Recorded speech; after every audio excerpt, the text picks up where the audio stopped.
बच्चों, आज हम लघु शल्य चिकित्सा के सेकंड सेमेस्टर का फर्स्ट चैप्टर करेंगे, जिसका नाम है सिस्ट। पहला चैप्टर जो है 12 नंबर है, ये चैप्टर नंबर 12 सिस्ट।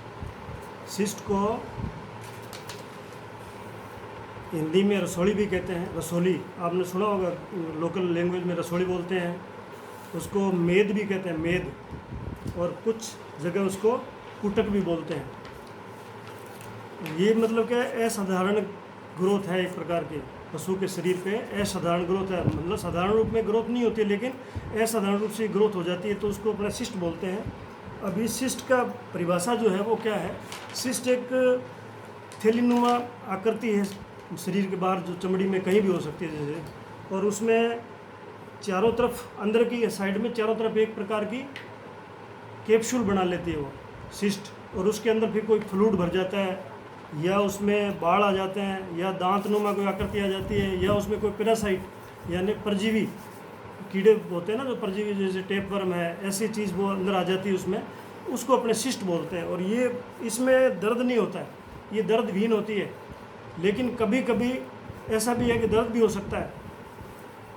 और मुख्य रूप से ये जो है सिस्ट जो है ऊँटों में, गायों में, बकरियों में, घोड़ों में ये मामून पाई जाती है सिस्ट। अब सिस्ट के कितने प्रकार होते हैं?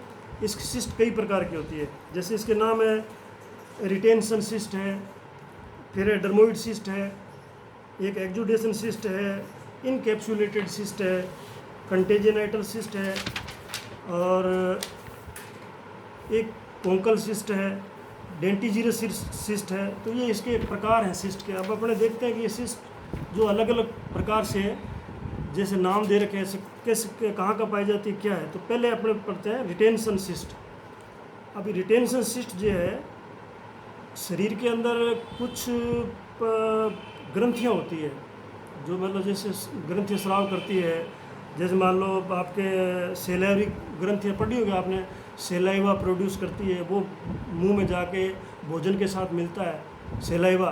तो ऐसी जो ग्रंथियाँ हैं, उनकी जो नलिकाएँ हैं, वो कई प्रकार से, कई बार क्या है, ऊतकों की वजह से, दूसरे ऊतकों की वजह से बंद हो जाती है, मतलब बाहरी कारणों से। जैसे कई बार कोई चोट लग जाए तो उसकी वजह से वो जो नलिकाएं हैं, या गुहा जो बोलते हो, जिसको आप सेलेवरी ग्लैंड बोलते हो, वो बंद हो जाती है। यानी वो सेलाइवा जो है, जहाँ उसको भेजना चाहिए वहाँ नहीं भेज पाती है, तो वहाँ पे वो सेलाइवा इकट्ठा होता जाता है, वो एक प्रकार की सिस्ट बन जाती है। ठीक है।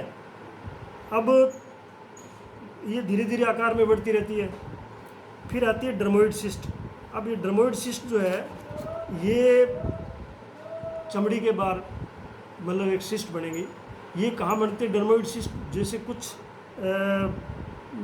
ग्लैंड्स होती है जो सीबेशियस ग्लैंड, जैसे सीबेशियस फ्लूइड प्रोड्यूस करती है। तो ये ज़्यादातर जो हेयर होते हैं ना, हेयर जिसे अपने बाल बोलते हैं, उसकी जड़ में ग्रंथियाँ होती है। जड़ में सीबेशियस ग्लैंड होती है दोनों तरफ जड़ के। वो सीबेशियस ग्लैंड जो है, सीबेशियस फ्लूइड सीक्रेट करती है, जो अपने हेयर को लस्चर या उसको मतलब कि ताज़ा रखती है, उसको शाइनिंग देती है, वो सीबेशियस ग्लैंड होती है। तो ये ज़्यादातर जो है सीबेशियस ग्लैंड जो है, ये ऊँटों में पाई जाती है। ऊँटों में आपने जुगुलर वेन पढ़ी है, जुगुलर वेन, जहाँ आप जुगुलर इंजेक्शन लगाते हैं जुगुलर वेन में, वो जुगुलर फरो जो है, वहाँ पे जो हेयर है उसके अंदर ज़्यादातर ये ऊँटों में सीबेशियस सिस्ट जो बनती है। ये आपने देखा ऊँटों में जबड़े के नीचे गले में एक साइड में घंटी सी लटकती रहती है बड़ी, जैसे थैलीनुमा। इसको बोलते हैं रिटेंशन सिस्ट और डर्मोइड सिस्ट। ठीक है। और अब एक आता है एक्जुडेशन सिस्ट। इसको एक्जुडेशन सिस्ट को क्या हाइड्रोसील सिस्ट भी बोलते हैं। ये क्या होता है, कुछ बॉडी के अंदर गुहाएं होती है ऑलरेडी, जो गुहा बनी, ये तो कई चीज़ जो आपने देखी उसमें तो अलग से एक सिस्ट गुहा बना लेती है, लेकिन इनमें ऑलरेडी गुहा होती है जिसमें फ्लूइड इकट्ठा हो जाता है। जैसे ये आपने हाइड्रोसील जो है पढ़ा होगा आपने, टेस्टीज में पानी भर जाता है, ना पानी टेस्टीज में। ब्रुसेलोसिस बीमारी आपको पढ़ाई थी तो बताया था, ब्रुसेलोसिस में ध्यान रखना चाहिए, नहीं तो टेस्टीज में पानी भर जाता है और हाइड्रोसील की बीमारी हो जाती है। तो वो जो फ्लूइड इकट्ठा होता है उसमें टेस्टीज में, कैविटी में, उसको हाइड्रोसील सिस्ट या एक्जुडेशन सिस्ट बोलते हैं। फिर आता है एनकैप्सुलेटेड सिस्ट। जब किसी शरीर में कोई बाह्य पदार्थ, एक्सटर्नल मटेरियल या कोई परजीवी पैरासाइट जो है, उसके चारों तरफ अगर मान लो एक झिल्ली बन के वो एक सिस्ट का रूप धारण कर लेती है, तो उसको इनकैप्सुलेटेड सिस्ट बोलते हैं, जिसके अंदर द्रव यानी वो तरल पदार्थ भर जाता है। ये जो इनकैप्सुलेटेड सिस्ट है, इसका प्रकार जो है वो बकरियों में ज़्यादातर एक गिड नाम की बीमारी होती है, जो आपने अगर हो सकता है कि पढ़ा हो, नहीं पढ़ा हो तो इसमें क्या, टेप वर्म की जो इमेच्योर स्टेज होती है टेप वर्म की, वो ब्रेन में पहुंच जाती है। ब्रेन में फिर क्या है, जो ब्रेन के अंदर जो खोपड़ी के अंदर जगह जो है, वहाँ पे जाके वो सिस्ट बन जाती है और उसमें एक प्रकार का फ्लूइड भर जाता है और वो बॉल की तरह हो जाती है, जिससे कि ब्रेन पे फिर दबाव पड़ता है, तो वो बकरी जो है वो अनइजीनेस महसूस करती है और एक साइड में गर्दन को झुका लेती है, उसको गिड की बीमारी बोलते हैं। तो ये थैलीनुमा आकृति बन जाती है, जिसके अंदर जो फ्लूइड होता है उसका कलर जो है वो या तो कॉफ़ी कलर होगा या भूरे रंग का होगा या पीलापन लिए होगा। ठीक है,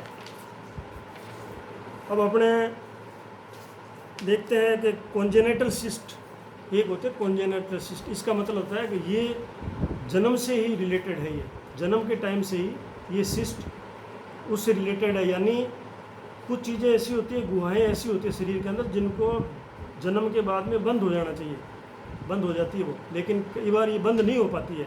अगर वो खुली रह जाती है तो फिर ये सिस्ट का रूप धारण कर लेते हैं। जैसे यूरेकस सिस्ट है, एक यूरेकल सिस्ट बोलते हैं।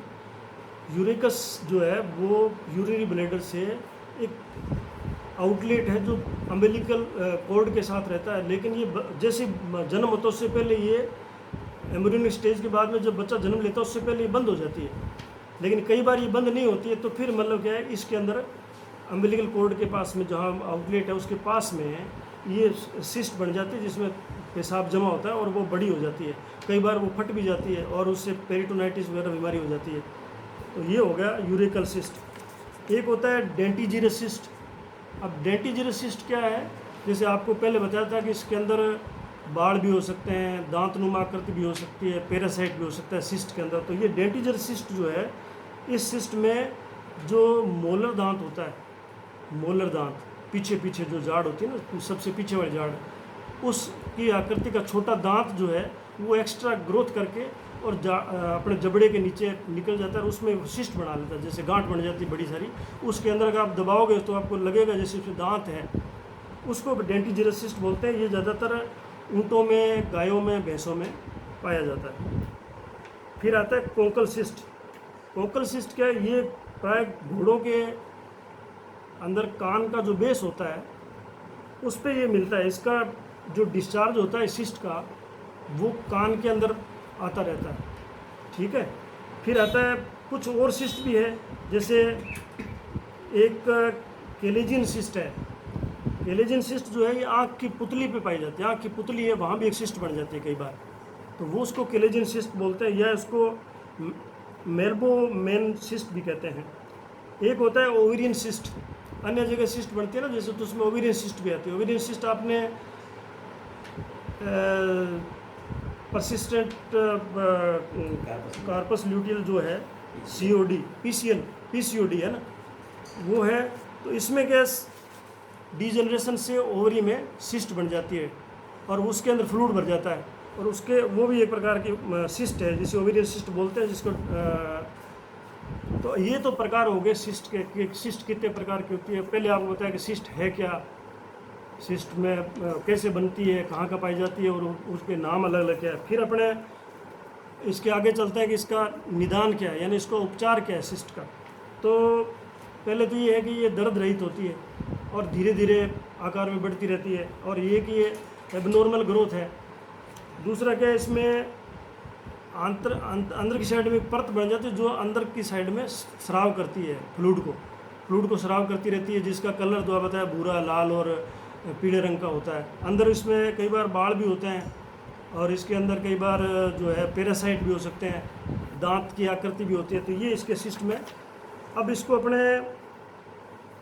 कैसे पहचानेंगे कि इसके अंदर क्या चीज़ है, जैसे उसके अंदर कई बार पस भी होता है, कई बार उसमें ब्लड टाइप होता है, ब्लड हो सकता है। तो उसको अपने क्या करेंगे कि एक स्टरलाइज नीडल लेके उसको पंचर करते हैं उसके अंदर, मतलब उसको उसमें घुसाते हैं नीडल को, तो उससे जो फ्लूइड निकलता है उससे पता लग जाता है अपने को कि भाई इसके अंदर पस है या इसमें ब्लड है। उसी हिसाब से अपना उसका ट्रीटमेंट करता है। अब इसके ट्रीटमेंट क्या करना है इसका ट्रीटमेंट जनरल एनेस्थीसिया नहीं देते हैं इसमें, या तो सेडेशन करते हैं, सेडेटिव देते हैं, आपको पता है सेडेटिव आपको पढ़ा रखा है, या फिर क्या उस सिस्ट के चारों तरफ लोकल एनेस्थीसिया नोवाकेन, जाइलोकेन ये इंजेक्ट कर देते हैं चारों तरफ, जिससे कि वो उतनी जगह सुन्न हो जाती है और उस जगह को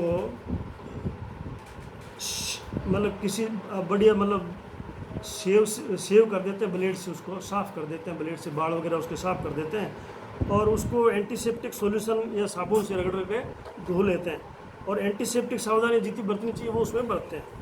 और जैसे लोकल एनेस्थीसिया लगा दिया उसके बाद में स्टरलाइज जो हाथ में स्वाब लेके और स्केलपल जो है ना बीपी हैंडल में बीपी ब्लेड लगा के उससे इंसाइज करते हैं उसको धीरे से, ताकि क्या सिस्ट कटे नहीं, और इंसाइज करके उस सिस्ट को चारों तरफ से हटा के निकाल देते हैं सिस्ट को बाहर। ठीक है, उसको निकालने के बाद में फिर जो उसको साफ़ करके फिर उसका ट्रीटमेंट जैसे इंसाइज्ड वुंड का आप ट्रीटमेंट करते हो या खुले घाव का, बिल्कुल उसी तरह से उसको सूचर करना है।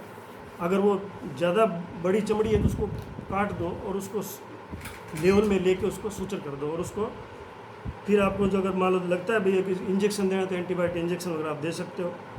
अगर आपको ये लगता है कई बार क्या है कि जैसे जुगुलर वेन के पास में है और आप उस सिस्ट को नहीं हटा सकते, जुगुलर वेन कटने का डर है, तब ऐसी स्थिति में आप ये भी कर सकते हो तो उसको पंचर कर सकते हो स्टरलाइज सिरिंज नीडल से, उसको पंचर करके उसका जो फ्लूइड है वो आप बाहर निकाल सकते हो। बाहर निकालने के बाद में आप उसके अंदर सिस्ट को जैसे वो परत बनती है ना, उस परत को ऐसा इरिटेट डाल के उसको अपने नष्ट कर सकते हैं उस परत को, ताकि दोबारा स्राव पैदा नहीं हो उसके अंदर।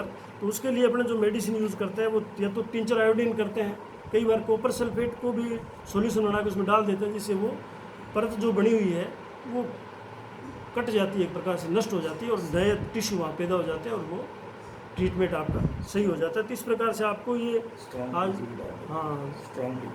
स्ट्रॉन्ग पीपी भी डाल सकते हो। तो ये चीज़ें जो है ये सिस्ट के बारे में आपको आज बताया था, इसको आप ढंग से अपनी बुक में देख के पढ़ो, जो चीज़ समझ में नहीं वो आप पूछ सकते हो।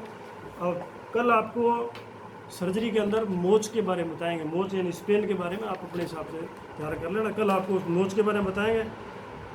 धन्यवाद, अपना ध्यान रखना।